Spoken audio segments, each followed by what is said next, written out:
আপনি যেটা বললেন যে হ্যাঁ, আমি বাংলাদেশ টিম আমার যখন ডেবু হয়েছিল, আহ, তখন মাশরাফির আন্ডারে আমার ডেবু হয়েছিল এবং আলহামদুলিল্লাহ আমি অনেক ক্যাপ্টেনকে পেয়েছি। সো এটা অবশ্যই আমার জন্য একটা ভালো লাগার বিষয় যে তাদের কাছ থেকে অনেক কিছু শিখতে পেরেছি, যেটা আমি হয়তো আমার এই ক্যাপ্টেন্সিতে কাজে লাগাতে পারবো। এখন শেখাতে হবে সেই জায়গাটাতে নিজেকে কোন জায়গায় দিচ্ছেন।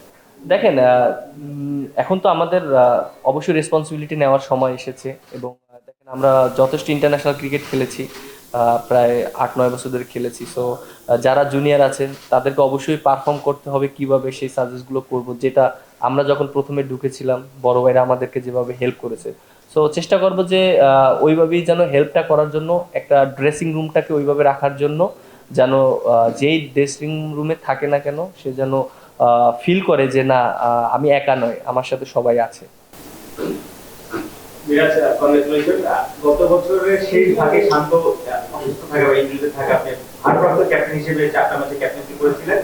যদিও ফল ভালো হয়নি, বাট এক্সপেরিয়েন্স নিশ্চয়ই গেদার হয়েছে যে লিড করা যায় কিভাবে, সেটা নিশ্চয়ই এখন এই লং টার্মে আপনি 1 বছর পেয়েছেন, সেটাতে কাজে লাগতে পারে।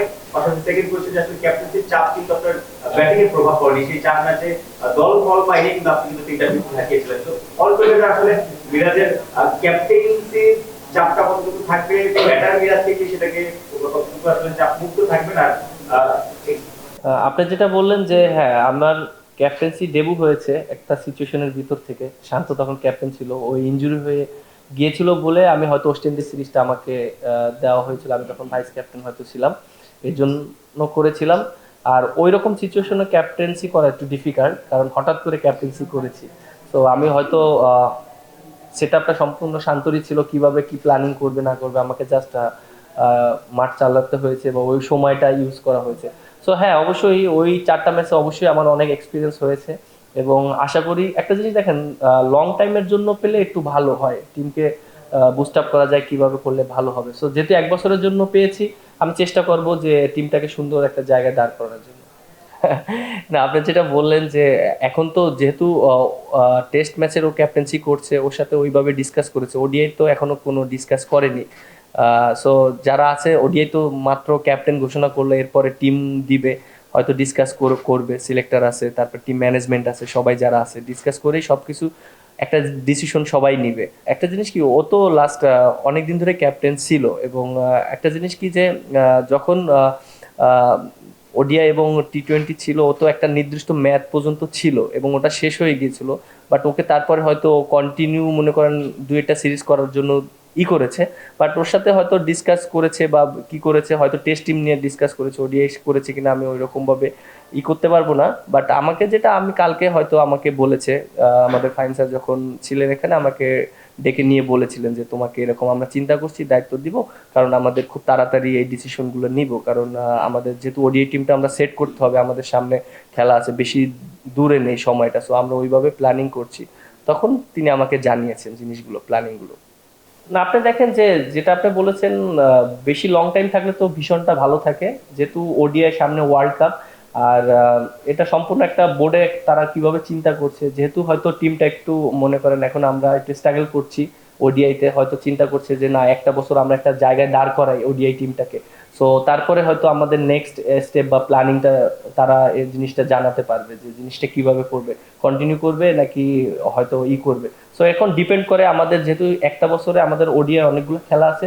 সো আমাদের এখন সময় এসেছে ওডিআই টিমটা একটা জায়গায় দাঁড় করানো, কারণ আপনি দেখেন যে 2জন সিনিয়র ক্রিকেটারও কিন্তু আমাদের ওডিআইতে মনে করেন তারা রিটায়ারমেন্ট করেছে। সো আমার কাছে মনে হয় যে যারা অপরচুনিটি পাবে তাদেরও এই জিনিসগুলো, কারা অপরচুনিটি পাবে, কিভাবে সেট করতে হবে, এই 1 বছরের ভিতরে আমার কাছে মনে হয় যে সবকিছু সেট করা যাবে। আপনি দেখেন একটা টিমে যদি টপ অর্ডাররা ভালো করে, তাহলে তো মিডল অর্ডার লেট অর্ডারের জন্য অনেক ইজি কাজটা হয়ে যায়। সো অবশ্যই আমি যে ক্যাপ্টেন হিসাবে চাবো যে ওডিআই টিমে যারা টপ অর্ডার ব্যাটসম্যান আছে তারা যেন স্কোর করে এবং ভালো করে, এবং দিন শেষে যেন আমরা রেজাল্ট করতে পারি। সো আমার কাছে এটা ম্যাটার করে না যে আমি ব্যাটিং পেলাম কি করলাম, বাট আমার কাছে যে জিনিসটা ম্যাটার করে যে দিন শেষে টিম রেজাল্ট করানোটা। সো আমার ওইটাই থাকবে এবং আমি ওইভাবেই প্ল্যানিং করব, চেষ্টা করব যে আমার ব্যাটিং নিয়ে আমি চিন্তিত না, সত্যি কথা বলতে। আপনি যে কোশ্চেনটা করলেন, আমরা যে কাজটা করি এটা কিন্তু আমাদের জন্য, কিন্তু আপনি দেখেন যে আমরা ভালো করলে কিন্তু আপনারাই কিন্তু করেন, প্রশংসা করেন, এবং খারাপ করলে কিন্তু আপনারাই সমালোচনা করেন। সো আমাদের কাজটা অনেক এইরকমই। সো আমরা চেষ্টা করি ভালো ক্রিকেট খেলার জন্য। সো এরকম না যে আপনারা শুধু সমালোচনাই করেন, আমরা যখন ভালো ক্রিকেট খেলি তখন তো ইও করেন, যে আমাদের সাপোর্টও করেন।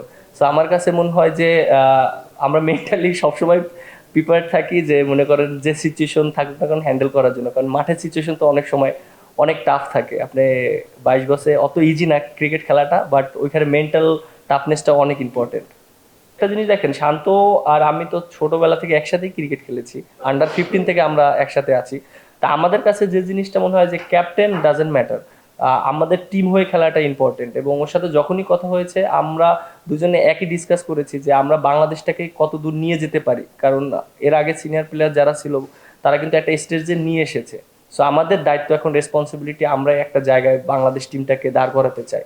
সো সাময়িক সময় আমরা একটু খারাপ পারফরমেন্স করছি এবং আমাদের খারাপ যাচ্ছে, এটা আমরা সবাই জানি, আপনারাও জানেন। সো আশা করি যে এই সময়টা খুব দ্রুত কেটে আসবে ইনশাল্লাহ, আমি এটা বিশ্বাস করি। না, সাকিব ভাইয়ের সাথে যেটা কথা হয়েছিল, আমরা একসাথে পিএসএল এ খেলেছি এবং বাংলাদেশ ক্রিকেট নিয়ে অনেক কথা হয়েছে। এবং অবশ্যই সে মন থেকে চায় বাংলাদেশ ক্রিকেটটা এগিয়ে যাক এবং বাংলাদেশের যারা এখন নতুন উঠতি প্লেয়ার আছে তারা যেন ভালো ক্রিকেট খেলে। এবং বলেছে যে অবশ্যই দল হিসেবে একত্রে খেলতে হবে, কারণ যখনই বাংলাদেশ টিম একসাথে পারফর্ম করে সবাই, তখন রেজাল্ট করা শুরু হয়। সো ওই সাজেস্টগুলো আমাকে করেছিল ওই সময়। দেখেন, আপনি আপনি যেটা বললেন, অবশ্যই আমি প্রথমেই এই কথাটা বলেছিলাম যে আমি তাদের কাছ থেকে অনেক কিছু শিখেছি, যেটা আমার ক্রিকেট ক্যারিয়ারে অনেক কাজে লাগবে। এবং বিশেষ করে তারা কিভাবে ক্যাপ্টেন্সি করেছে, আমি তো নিজেই খেলেছি তাদের আন্ডারে। সো এই জিনিসগুলো আমার ভবিষ্যতে কাজে লাগবে এবং এইখানে আমি আশা করি ওডিআইতে যে ক্যাপ্টেন্সি করছে এখানে কাজে লাগবে। এবং তারা যেভাবে ডিসিশন নিত, স্ট্রংলি ডিসিশন নিত, সেই জিনিসগুলো ফলো করেছি যে কিভাবে নিত। অনেক সময় টাফ সিচুয়েশনে স্ট্রংলি ডিসিশন নিতে হয় নিজের। সো এই ডিসিশনগুলো খুবই ইম্পর্টেন্ট, অনেক সময় পরে আসবে আপনার, অনেক সময় পরে আসবে না। সো আপনি ওই ডিসিশনটা কিভাবে নিচ্ছেন, এইটাই হচ্ছে ইম্পর্টেন্ট। ও পারফরমেন্স যদি দেখেন, ও অবশ্যই অনেক ভালো পারফর্ম করেছে। আপনি দেখেন যে ও অনেক ভালো করেছে। হয়তো টিম রেজাল্টের ক্ষেত্রে আমরা তো সবসময় রেজাল্ট খুঁজি, যে আমরা চিন্তা করি যে টিমটা কোন জায়গায় থাকে। সো আমরা রেজাল্টের দিক থেকে যদি বলেন, তাহলে হয়তো আমরা যেভাবে আশা করেছিলাম হয়তো ওইভাবে আমরা পূরণ করতে পারিনি। আমিও তো টিমেই ছিলাম, আমিও তো খেলেছি, একসাথেই তো ক্রিকেট খেলেছি। সো পারফরমেন্স যদি বলেন, ও অনেক ভালো পারফরমেন্স করেছে ওডিআইতে। এবং আর যেটা বললেন যে ওডিআইতে হয়তো আমাদের এখন হয়তো আমরা 10-এ আছি। সো আমরা তো একটা সময় মনে করেন যে 5-এও ছিলাম, এবং যখন মাশরাফি ভাই ছিল তখন আমি যখন ঢুকেছি 6-এ ছিলাম। সো আমরা ডে বাই ডে হয়তো 23-এর ওয়ার্ল্ড কাপের পর আমরা বেশি ওডিআই খেলিও নি, এবং আমরা হয়তো ওখানে একটু কিছু হয়ে গেছে। বাট এখন যেটা আপনি বললেন যে পারফরমেন্সের দিক থেকে, আমার কাছে মনে হয় যে ও পারফরমেন্স খুবই ভালো করেছে, বাট এন্ড অফ দ্য ডেতে সম্পূর্ণ একটা ক্রিকেট বোর্ডের ডিসিশন, তারা কিভাবে চিন্তা করছে, যে কিভাবে তারা মনে করেন যে বাংলাদেশকে আগিয়ে নিয়ে যাচ্ছে। বুলবুল ভাই কালকে অভিনন্দন জানিয়েছে আমাকে যে তুমি নতুন জার্নি করছো এবং এটা বেস্ট অফ লাক, অবশ্যই তোমার কাছ থেকে বাংলাদেশ ভালো কিছু আশা করবে। দেখেন, একটা জিনিস কি, আপনার যেটা বললেন যে ড্রেসিং রুমে, আমার কাছে মনে হয় না এরকম কোনো প্রভাব পড়বে না, কারণ দিন শেষে আমরা দেশের হয়ে ক্রিকেট খেলি। এবং হয়তো মনে করেন যে শান্ত আর আমার ভিতরে এই জিনিসগুলো কখনই কাজ করবে না। ও যখন ক্যাপ্টেন্সি করেছে আমি ওকে অনেক হেল্প করেছি, এবং আশা করি যে ও আমাকে অনেক হেল্প করবে। এবং ওর সাথে আমার এই কথাই হয়েছে, যে ও আমাকে একটা কথাই বলেছে, ক্যাপ্টেন্সি এটা মানে আমিও কখনো কোনো কিছু ফিল করিনি, আশা করি যে এটা আমার ভিতরে এই জিনিসটা আসবে না। আমরা একত্রে আমরা কাজ করব বাংলাদেশের হয়ে, এবং আমরা বাংলাদেশকে একটা ভালো জায়গায় দাঁড় করাতে চাই। একটা জিনিস দেখেন, দিন শেষে ক্যাপ্টেন একটা দায়িত্ব পালন করে, দিন শেষে তা পারফর্ম করাটা খুব ইম্পর্টেন্ট, এবং টিম রেজাল্ট করানোটা। আমি যতই ভালো পারফর্ম করি, আমি যদি দিন শেষে বাংলাদেশ টিমটাকে রেজাল্ট না করাতে পারি, তাহলে কিন্তু দিন শেষে কোনো রেজাল্টই আসবে না। সো আমরা কিন্তু সবাই কিন্তু রেজাল্টটাকে প্রায়োরিটি দিই। সো দিন শেষে আমার কাছে মনে হয় যে রেজাল্টটা খুব ইম্পর্টেন্ট। এবং আর আমরা যারা একসাথে খেলছি অনেক দিন ধরে, সবাই একসাথে খেলাটা খুব ইম্পর্টেন্ট। এবং আমরা বাংলাদেশটাকে একটা জায়গায় দাঁড় করাতে চাই, যেটা বিগত দিনে আমরা, যেহেতু ওডিআই ফরম্যাটটা আমরা অনেক ভালো টিম ছিলাম, হয়তো এখন অবস্থানটা আমাদের একটু হয়েছে, বাট আমি আশা করি এটা একটা ভালো অবস্থানে যাবে। আপনি দেখেন যে আমি তো লাস্ট ওডিআইতে যখন ব্যাটিং করেছিলাম, প্রায় আম, চারে মনে হয় 5টা ইনিংস খেলেছিলাম, প্রায় 3টা ইনিংসই আমি 50 রান ছিল। আর আমার কাছে মনে হয় যে উপরে ব্যাটিং করলে অবশ্যই অপরচুনিটি থাকে। এন্ড অফ দ্য ডে যেহেতু আমি বলিংটা আমার অনেক ইম্পর্টেন্ট, সো আমি হয়তো বেশি উপরে ব্যাটিং করলে আমার বলিংটা হয়তো একটু নড়বড় হতে পারে, বাট আমার কাছে মনে হয় যে আমি এমন একটা জায়গায় ব্যাটিং করতে চাই যেটা টিমেরও লাভবান হয় এবং দিন শেষে আমিও লাভবান হই। সো আমি ওইভাবে চেষ্টা করব পজিশনটা। আহ, অবশ্যই লক্ষ্য থাকবে সিরিজ জেতা ফার্স্টে, এবং যেহেতু আমরা ওডিআইতে অনেক দিন পর খেলছি এবং ফার্স্ট ম্যাচটা আমাদের জন্য অনেক ইম্পর্টেন্ট। আর যেহেতু আপনি দেখেন যে গত বছর আমরা বেশি ওডিআই ম্যাচ খেলিনি, সো আমাদের জন্য এটা একটা চ্যালেঞ্জ। এর আগে আমরা দেখেন যে যখন ওডিআই ম্যাচ খেলেছি প্রায় বছরে 15-20টাও ম্যাচ হয়েছে, যেহেতু টেস্ট ক্রিকেটের চ্যাম্পিয়নশিপ ছিল, আমাদের ওডিআইটা ওরকম হয়নি। সো এটা একটা ওডিআই প্লেয়ারদের জন্য একটা চ্যালেঞ্জিং, যে অনেক দিন পর পর খেলা হলে অবশ্যই চ্যালেঞ্জ হবে, বাট আমাদের লক্ষ্য থাকবে অবশ্যই সিরিজ জেতা।